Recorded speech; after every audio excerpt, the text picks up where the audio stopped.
Hello guys, today we're going to go over division the American way. The first thing that I have to do is organize the division that I have on my screen.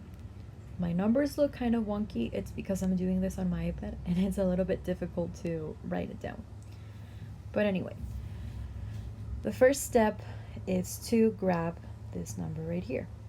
And that number, I am going to put it on the right side of my paper.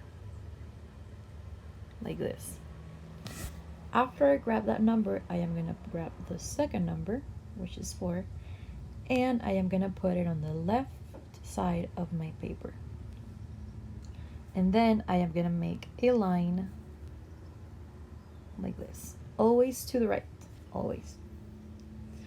Now that I have my division organized, I can actually start solving it. I know that my divisor is 4 and my dividend is 329. That means that I'm dividing 329 in 4 parts, okay? So, now pretty much my job is to multiply. What do I have to multiply now? Well, the number that I have right here, my divisor, is 4. So I know that we're going to work with the table of 4 mainly. And I need a number from this side that is bigger than 4. It has to be equal or bigger than 4. Because we don't have on the table of 4, we don't have any numbers that are less than 4.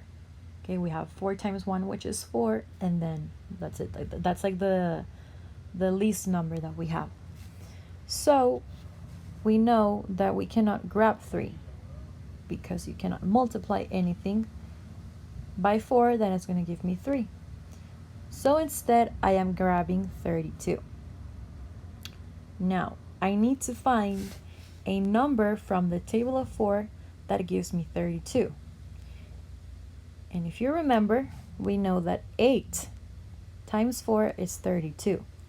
So I am going to place an 8 up here.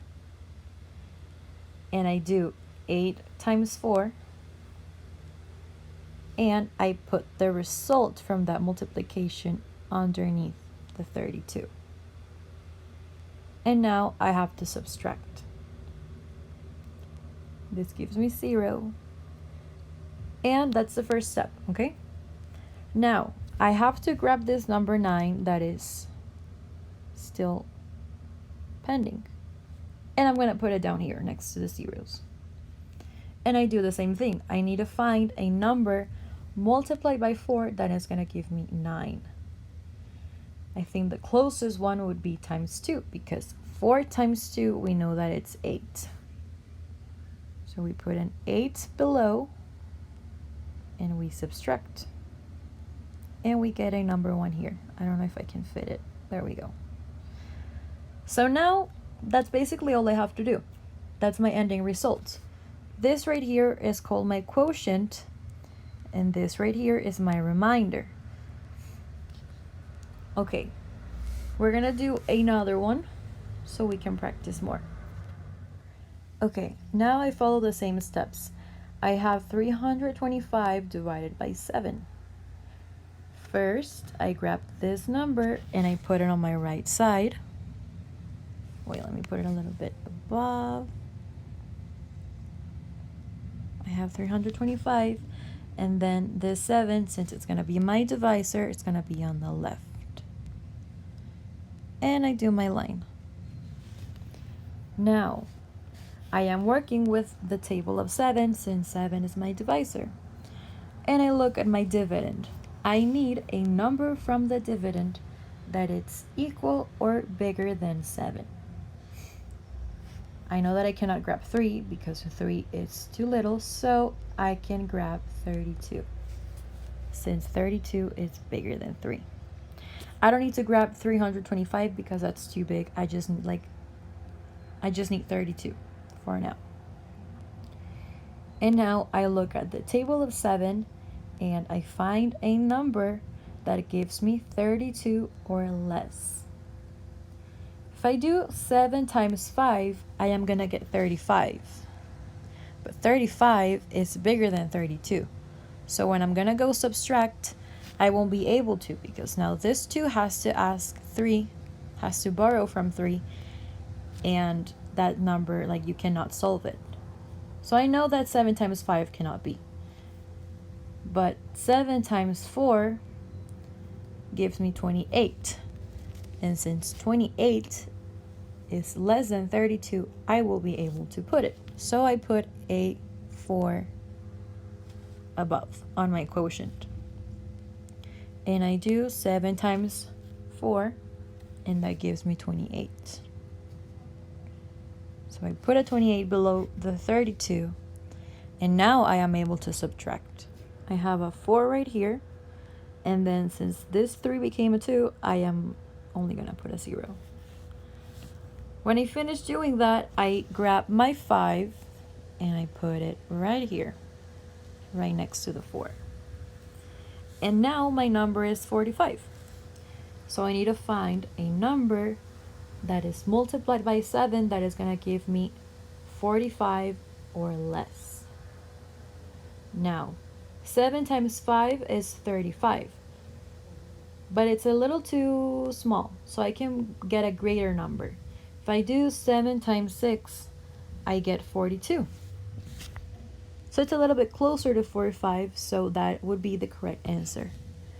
I am going to put a 6 right here, and I do 6 times 7, which is 42, and I put it below my 45, and I subtract again.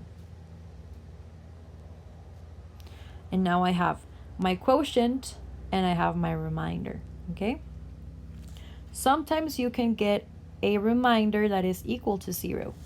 We're going to do one right now so you can see. Okay, now we have a number that is a little bit bigger, but it doesn't matter because we still have the same method.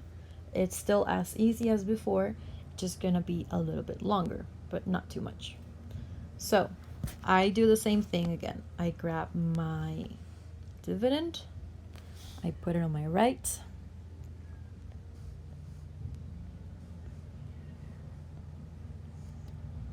and then I grab my divisor and I put it on my left, and I do my line. Okay, put it a little bit higher so you can see better. Now I'm going to do the same thing again. I am going to grab a number that is equal or greater than 2, and I know that is 17, okay? Now I need a number multiplied by 2 that will give me 17 or less from the table of 2. I know that 2 times 9 is 18, but 18 is bigger than 17, so it has to be a little bit smaller.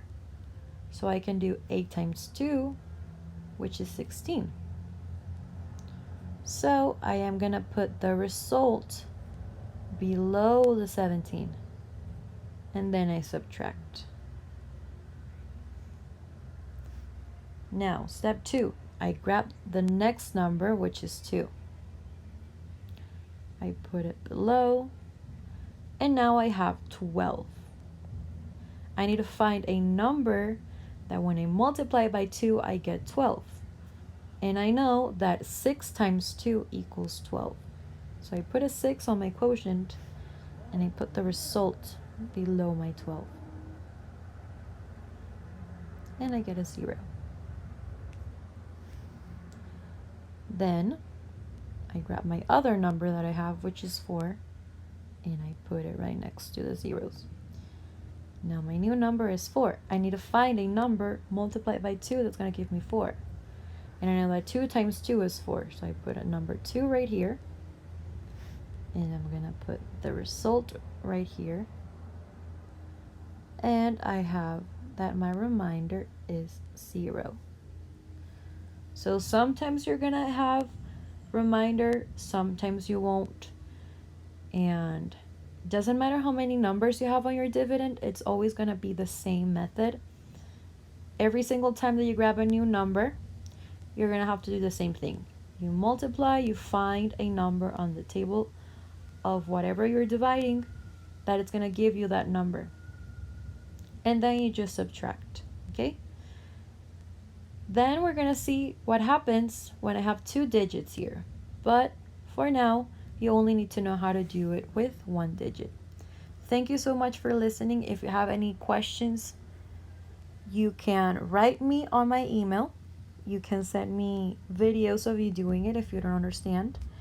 And watch this video as many times as you need. I know division can be confusing at the beginning, but once you get the hang of it, you're going to be able to do it without even thinking. I hope you have a wonderful day.